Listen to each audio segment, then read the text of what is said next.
nilang unang pag-iisang kilos bilang mag-asawa. Kung saan si Lychee ang iwan ng kanilang wedding cake na sinusuportahan naman ito ni Jared. Diba, ang sarap yung pagmasdan na lahat kayo ay naging saksi sa kanilang unang pag-iisang kilos bilang mag-asawa. Muli, palakpakan po natin ang bagong kasal.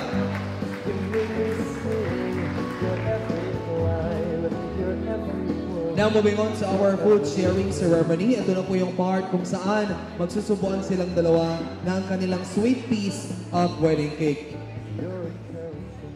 Okay, Jared and Lychee, tayo sa gitna ng ating stage.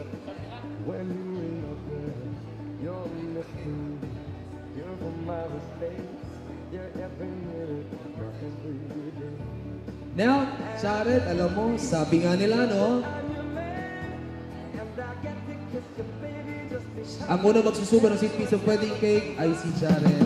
Ang haligi ng tahanan at provider ng kanilang pamilya, palakpakan naman natin si Jared. Now, Lychee, it's now your turn.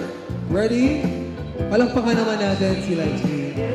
And our food sharing ceremony will be sealed with a kiss. In 3, 2, 1.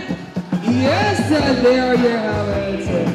Now, moving on to our next segment, our celebration will never be completed without a toast and a bottle of good wine. In this part, I would like to request our best men and maids of honor to please join